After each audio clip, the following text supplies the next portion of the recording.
За энэхүү туршилтаар бид бүхэн CD эсвэл DVD ашиглан гэрлийн дифракцийн үзэгдлийг судлах ба гэрлийн долгионы уртыг бол тодорхойлох юм. За хэрэглэгдэхүүний хувьд бол одоо лазер заагуур CD эсвэл DVD байж болно. За мөн 1 мм наривчлалтай 50 см-ийн урттай одоо шугам, за мөн дэлгэц, за цагаан өнгөтэй байвал сайн. За мөн лазер одоо гэрлийн үсгүүрийг тогтоогч штатив байх юм. За энд хэмжилт хийхдээ лазерын гэрлийн туяа бол дискний одоо гадаргад перпендикуляраар нэг цэгт одоо тогтвортойгоор тусах ёстой.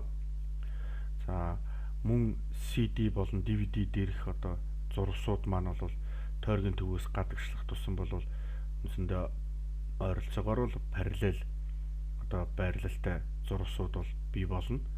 За иймд бол лазерын гэрлийн цэцэрлэгийг бол CD-ний одоо аль болох ирмэг рүү одоо тусгах хэрэгтэй. Ингэвэл бол дифракцийн одоо нэг хэмжээс тор шиг байх юм. За дифракцийн үзэгдэл гэдэг маань болохоор гэрлийн долгионы одоо урттай альва одоо бага хэмжээтэй одоо саадын орчимд бол гэрлийн долгион бол геометрийн одоо оптикийн хуулиас бол гаж тарах бол үзэгдлийг хэлж байгаа. Тэгэхээр иймд бол одоо гэрлийн долгионы одоо хоёр дөгч одоо үсгүүрээс гарсан когерент гэрлийн цэцэргүүд маань бол оптик замын ялгуураас одоо үүдэлтэйгээр интерференцийн одоо максимум минимумуудыг бол үүсгдэг. За үүнийгээ бол бас дифракцийн максимум болон минимумуд гэж нэрлэж байгаа. Тэгэхээр оптик замын ялгуурыг бол тооцоолохдоо бол үндсэндээ дифракцийн торын тогтмол буюу одоо бидний CD-ний одоо оптик замуудын зурвсуудын хоорондох зай мөн төвийн максимумаас тухайн эмдгэр ирэмбийн одоо максимум нь ямар өнцгөр хазаасан тэр өнцгийн синусийн утгаар үржүүлбэл одоо оптик замын одоо ялгуур бол олддог. За энэ дээр бол бидний хувьд одоо максимумын нөхцөлийг ашиглаад бичих юм бол дараах хэлбэртэй бол бичиж болж байна. Энд тетта өнцгийн бол синусыг бол бид нар олох хэрэгтэй болж байна.